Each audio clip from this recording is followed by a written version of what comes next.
Hi, I'm Anton Roundy, and this is the first in a series of 3 videos that I'm calling The Great Big Picture of Internet Marketing. Back in 1998, when I quit my last full-time job and started marketing on the internet marketing was still in its infancy, so it goes without saying that I had no idea what I was doing. But of course nobody else did either. Since then, a lot has been learned, so if you're just starting in internet marketing right now, you have the benefit of being able to learn from the years of experience from many people. The difficult part of it is knowing who to learn from, knowing what to learn about, and getting the big picture of how it all goes together. That's what I want to help you with today.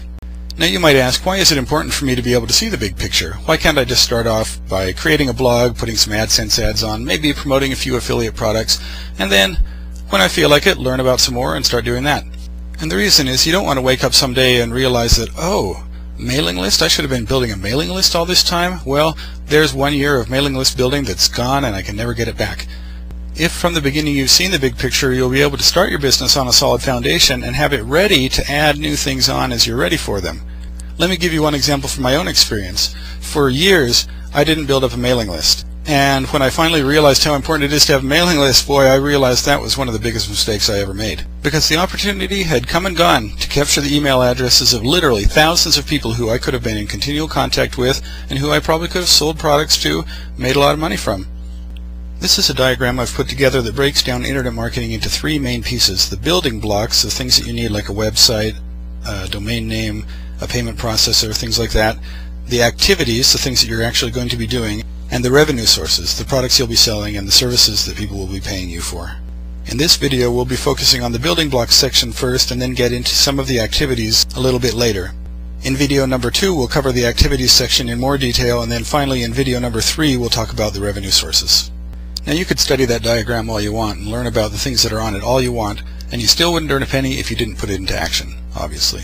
So what I want to talk about in this video is how to build an action plan for building a solid foundation for your internet marketing business, and then I'm going to go over the things that I think pretty much any internet marketer needs to be doing on an ongoing basis in order to be successful.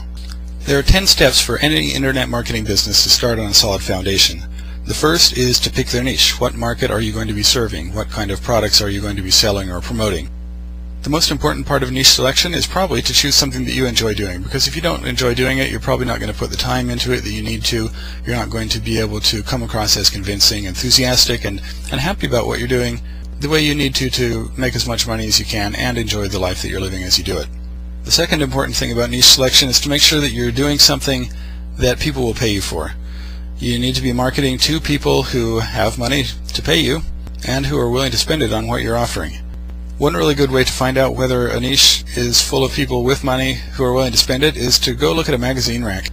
If there's a magazine that's published for your niche, then obviously there are people who are willing to spend money in that niche. If there's not, maybe there aren't. Once you've selected your niche, the next thing to do is to register a domain name. I recommend choosing a .com domain name rather than a .net, .org, .info, etc. because that's what people expect, that's what people will remember. If you say, my domain name is underwaterbasketweaving.info, people are probably going to go into their web browser and type underwaterbasketweaving.com, and you're going to lose the customer. It may take a little bit more work to find a .com domain name that's available, because a lot of them have been taken, but it'll be worth the effort.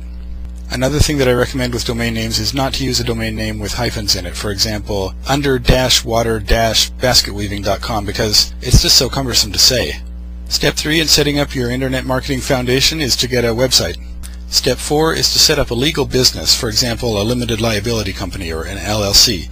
Now, I'm not a lawyer, so I can't give you legal advice, but that said, having a limited liability company, for example, and especially if you have more than one member in the company, can help you to protect your assets in case somebody wants to sue your company for some reason someday.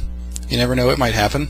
Also, having a company officially established helps you to make a clear separation between personal expenses, business expenses, and things like that that make dealing with taxes easier and a lot more clear-cut. Now, along with having a company set up, you will want to have a checking account for the company. You don't want to be paying for business expenses out of your checking account or paying for your expenses out of a business checking account, for that matter. Keep everything separate. You'll also want to have a business PayPal account, and just like with your business checking account, use that only for business expenses and to receive business payments. I recommend using an email address at your domain name rather than, for example, a Hotmail or a Gmail email address. And I would do that even if, for example, like me, you forward all of your email to, for example, a Gmail account.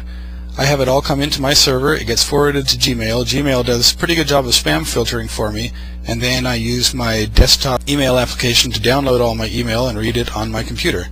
So you might think, well, why don't you just use a Gmail email address? And the reason is because my email address becomes an advertisement for my company, and it looks a little bit more serious than someone who's just using, joe@hotmail.com as their business email address.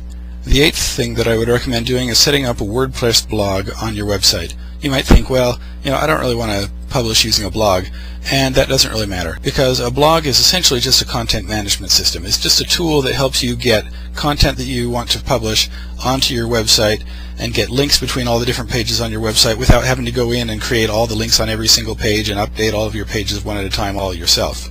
If you don't want your website to look like a blog, there are ways to use WordPress that don't really look blog-like. But the essential point here is to make it as easy as possible for you to get content onto your website, have it all interlinked, have it reasonably well optimized for search engines, and a program like WordPress is just the best way to go. Now the 9th thing that you should do is add some advertising to your blog. For example, just put some AdSense on, some ClickBank ads, Amazon.com ads, find some other affiliate programs in your niche and promote them, Gecko Tribe stuff, my stuff. And later on you may take all those ads off once you're selling all your own products. Maybe you don't want to be sending people off to somebody else's website to buy stuff, but when you're just beginning, stick some ads on there, make a few pennies. Just don't overdo it. Don't overwhelm people so much with ads that they come to your website and think, oh my gosh, this guy's just trying to advertise to me and I wanted some content, and then they leave. But do put some ads over on the side, at least while you're getting started. And the final thing, something that I've already mentioned that I think every person should do when they're starting their business, and I really wish that I had done this when I started, is get yourself an autoresponder account with a service like Aweber. They're probably the most reputable. And start building a mailing list. Even if all you're doing is putting a little sign-up form on the side of your blog and setting up what they call a blog broadcast so that whenever you post something new on your blog, it automatically gets emailed to everybody on your mailing list. Even if that's all you're doing, do it, because then you'll have a bunch of subscribers as they build up over time. And when you're finally ready to start promoting things to your mailing list or use it somehow to make money, you'll have a list already starting to be built. You won't have to start from zero like I did when I finally realized that I should be doing that. Now there may be other things that you decide to do in your business. It just depends on what you're doing.